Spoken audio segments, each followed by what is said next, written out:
Muito bem, estamos de volta com o programa Em Pauta, aqui pela sua TV Canção Nova, conversando sobre as eleições municipais. Estamos aí em plena campanha política, né, nos vários municípios brasileiros, né, nos mais de 5.000 municípios, nas principais capitais. Então aí essa luta pela alternância de poder em nível municipal, né, tanto no tocante a prefeitos e também a vereadores. Quero convidar você também a mandar sempre um e-mail para a gente. O nosso endereço você já conhece, empauta@cançãonova.com. Em pauta, tudo junto, @cançãonova.com. Manda o seu e-mail para a gente, comentando, sugerindo algum tema, fazendo o seu comentário, tá certo? E também, claro, você pode sempre acessar o nosso programa Em Pauta no nosso blog, blog.cançãonova.com/bh, blog.cançãonova.com/bh.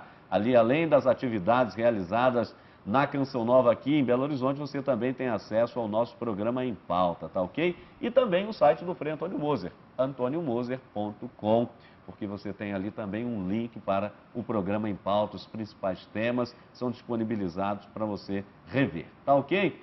Olha, o professor, aqui tem uma questão interessante, ainda dentro esse número que vamos ter de vereadores, esses novos vereadores, né, 7.700, mas falando de vereadores e também de prefeitos, o que se tem já conversado há um bom tempo em relação a isso, é que hoje me parece que quando se fala de eleições municipais, fala-se muito mais do nome da pessoa do que propriamente dito partido, né? Aí nós temos um problema que também é a questão se o partido tem um plano, um projeto, que o nome que está à frente, que representa esse partido, levaria a isso. Mas só que na prática se verifica que a gente está falando da pessoa, o que a pessoa pensa, o que a pessoa consegue passar, o seu carisma, essa coisa toda. Não é mais a pessoa e muito menos o partido. Quer dizer, fica um negócio meio complicado aí, até inclusive para o próprio eleitor, porque ele diz, olha, eu não concordo com esse partido, mas eu voto na pessoa. Ou eu não gosto dessa pessoa, mas eu vou votar porque ela é do partido tal.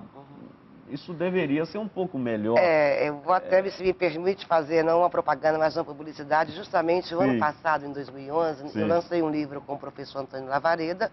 O nome do livro é Como o Eleitor Escolhe Seu Prefeito, Voto e Campanha nas Eleições Municipais. Nós estudamos 13 capitais do Brasil, todas as 13 capitais com base em dados de pesquisas de opinião pública e dados de cobertura da mídia. E desmistificamos um pouco esse fato de que o eleitor só olha para o candidato. Ao contrário, em algumas cidades, sobretudo nas cidades onde os temas são mais locais, o eleitor ele olha de fato para os atributos do candidato, mas não olha para atributos ruins, ele olha se o candidato é íntegro, se é competente. Em outras cidades, ao contrário, padre, a ideologia e mesmo os partidos políticos, eles são considerados quando o eleitor faz a sua escolha. Em algumas cidades, como São Paulo, por exemplo, existe um certo antipetismo. Em Belo Horizonte, existe um certo petismo, ou seja, partidos políticos podem ser atalhos importantes para balizar a eleição do eleitor.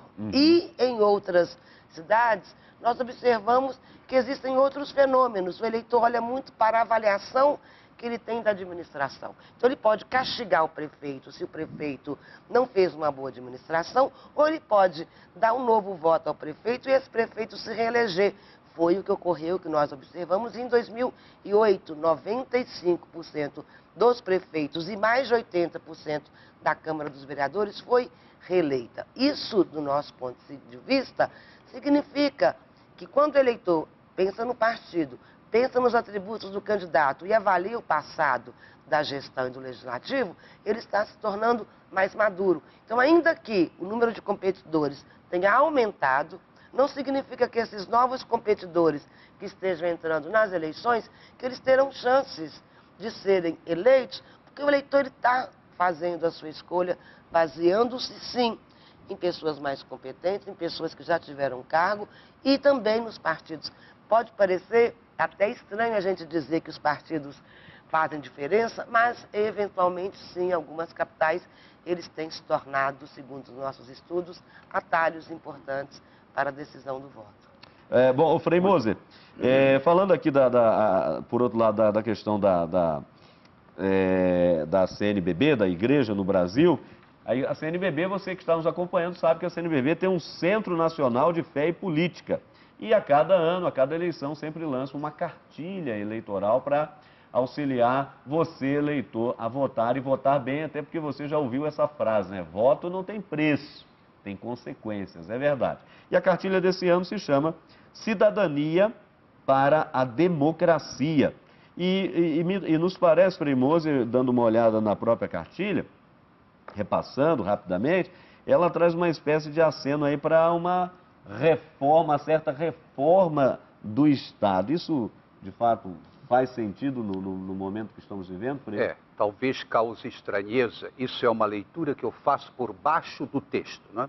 O que ocorre no Brasil, nós, teoricamente, somos uma federação. Na realidade, somos uma espécie de monarquia, ou seja, uma centralização do poder presidencial, né? E imitando um pouco o modelo francês da época de Charles de Gaulle e companhia, ou seja, centraliza tudo. A autorização para construir um banheiro em Lyon tinha que vir a verba de Paris, não é? As coisas semelhantes. Em outras palavras, tem uma demasiada centralização. Os Estados Unidos não. O Estado é Estado. E tanto assim, por exemplo, tem alguns estados que têm pena de morte e outros estados não. É uma federação no sentido próprio. E agora, como é que você vai controlar dentro de um contexto desse complexo como o Brasil? Por isso, o aceno é mais importância à federação e mais importância ao município.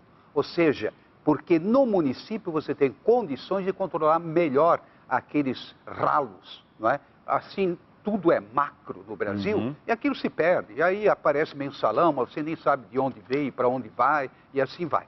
Em outras palavras, eu acho que há um aceno, sim. Cidadania pressupõe que o povo participe efetivamente. Como é que vai participar? Só elegendo? Não. Pelo contrário, a nível municipal, sobretudo, acompanhando e reivindicando e se colocando, não é? Eu acho isso aqui um aceno muito importante. Coisas boas devem ser repetidas, obviamente, não é? E coisas que acabaram não dando certo, obviamente, devem ser deixadas de lado. Então, nós vamos às ruas perguntar para os nossos eleitores, não é? Você que vai votar no próximo mês de outubro, se você se lembra justamente em quem você votou na última eleição, para prefeito e para vereador. E detalhes, está acompanhando aí o seu eleito, né? Quem se tornou o novo prefeito, ou, no caso, a reeleição, ou também, no caso aqui, os vereadores? Vamos ver o que as pessoas responderam. Essa última eleição já foi há bastante tempo, né? Mas não me lembro, não. Com certeza, mas eu acho que já é até já é da nossa cultura, né? Infelizmente. Lembro sim. Eu tento acompanhar, né? Na verdade, o acesso às informações é um pouco mais difícil, mas a gente tenta acompanhar na medida do possível para poder ver se o voto foi bem realizado. Lembro, eu votei nulo. Porque eu não aceito certas coisas da sociedade, como elas implantam as coisas, como é vista a votação. E aí, eu acho que tem muita merchandagem atrás de tudo isso, então eu voto nulo. Será que para vereador? Não, vereador não me lembro. Estou deixando de exercer cidadania, porque eu não lembrando o nome dele, como é que eu vou cobrar dele o que ele nos deve, né? Eu acho que é isso que acontece com a gente, sabe? Não, agora dessa vez eu vou prestar muita atenção em quem eu vou votar para prefeito e em quem eu vou votar para vereador. Eu senti que eu falhei. Lembro. No caso do vereador, eu acompanho esse candidato já há algum tempo, porque eu sou ator e cantor, então eu procuro estar envolvido com uma pessoa, votar numa pessoa da área da cultura. Eu sou uma pessoa que tem histórico, que é comprometido, que eu conheço de estar presente no movimento cultural. E no caso do prefeito, meu candidato não foi eleito. Para vereador eu lembro, mas para prefeito... Não, me lembro para prefeito também. Mais ou menos, né? Não dá para acompanhar muito, não. Eu acho que teria que divulgar o que eles fazem, mostrar na mídia, não sei. E aí, Frei Moser, olha... Olha, em primeiro lugar, a senhora que se arrependeu, bateu no peito, eu acho que ela está fazendo o papel de uma grande porcentagem de brasileiros e brasileiras, não é? Eu, pessoalmente, também nem me lembro mais em quem que eu votei, numa certa, digamos, dimensão. Não me lembro mais. Agora, veja o seguinte, é um pecado. Você simplesmente joga o voto e acabou, se desliga. Não, não. O voto é o primeiro passo. Mas o mais importante é justamente você ir seguindo esses passos do respectivo candidato. E, por isso, não haverá verdadeira democracia enquanto a população não exercer essa cidadania. Controle aí em cima. E é mais fácil a nível de município do que a nível de Estado e a nível de federação. E nesse sentido, professora, com base em estudos, com base em pesquisa, com base no próprio retrospecto histórico recente, o brasileiro tem melhorado nesse aspecto? Essa meia-culpa da senhora ali, muito interessante mesmo, mas essa conscientização e, sobretudo, para que o processo do acompanhamento daqueles que foram eleitos com o nosso voto, isso tem crescido no Brasil? Tem se percebido isso ou ainda é uma consciência bem adormecida? A questão da meia-culpa da falante, ela me deixou preocupada, porque, na verdade, eu considero que, por exemplo, parte da responsabilidade do eleitor não lembrar do seu voto e não participar, vem um pouco também, não apenas da cultura política, vem um pouco não apenas das estruturas individuais, mas, sobretudo, do modo como o sistema partidário é tratado no Brasil. A maior parte dos partidos, não todos, são partidos não programáticos, não ideológicos. Hoje, apesar da democracia no Brasil vir se consolidando quando compararmos com a democracia na América Latina, nós temos aí um crescimento muito grande de um número de legendas, de partidos que fazem parte da base governista, na base do toma lá da cá, independente, inclusive, do governo. Esse governismo por parte dos partidos, de adesão a qualquer proposta, tem acompanhado a história política brasileira. E eu tenho observado nos cursos que eu tenho dado na Universidade Federal, uma frase que o aluno falou em sala de aula após o fim do curso, que me chamou muita atenção. Ele falou: professora, você colocou todas as teorias aí correntes que explicam o comportamento do eleitor, mas me parece que no frigir dos ovos a questão é a seguinte: o eleitor dá o voto geladeira. Eu falei: o que é o voto geladeira? O voto geladeira, ou seja, ele vota naquele que lhe dá uma geladeira em 5 vezes, em 5 prestações iguais. Ou seja, o eleitor parece estar votando como um consumidor de produtos e não como um consumidor de valores, de propostas e de programas. Então, eu acredito que os partidos não oferecem boas ofertas e, por outro lado, também, o eleitor, ele tem um conjunto de expectativa que é muito pequeno em relação à política. Agora, mas do meu ponto de vista. Se não está certo, mas exatamente porque se olham por um lado, aí entra um problema que ainda é verificável, ou seja, esse apadrinhamento político, não é? Você tem aí o apadrinhamento político, então a visibilidade do candidato ela se torna maior, obviamente, mas depois também, como a senhora acabou de mencionar, os partidos da base acabam emplacando mais candidatos e obtêm, obviamente, mais recursos. Aí a gente tem um outro problema sério, que é a questão do tempo, por exemplo, falando de televisão e de rádio, mas sobretudo de televisão, você tem tempos maiores de televisão, então tem maior recurso em mãos. E aí é óbvio que o consumidor, que o eleitor vai ter um pouco essa visão que o aluno dizia ali. Né? O voto geladeira. Uma questão importante, que eu acho que até quero parabenizar a CNBB, é a questão da democracia e cidadania. Uhum. O Frei Moser tocou numa questão que é bastante importante. A democracia não é só canais representativos eleitorais. A democracia é pensar em cidadania, mas cidadania não é só participação eleitoral, são direitos. E não existe cidadania quando você não tem aí direitos sociais, direitos políticos e direitos civis. Ainda que nós tenhamos direitos políticos muito estabelecidos no Brasil, nós temos aí uma demanda que precisa ser pensada. Por que o brasileiro tem tratado de votar apenas considerando que ele é um consumidor de produtos e produtos objetivos e produtos materiais como geladeiras, carros, etc. A política não é só votar num candidato que ofereça para você melhores condições econômicas. Eu acho que tem outras questões aí que os partidos políticos e a sociedade civil deveriam se ocupar.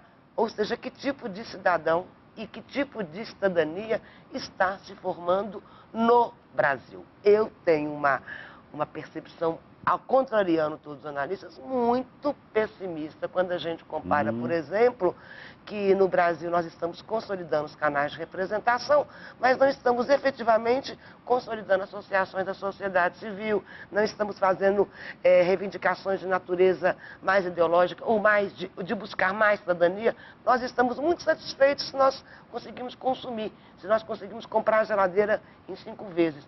E se o político que nos dá a geladeira rouba ou não rouba, etc., isso acaba ficando irrelevante.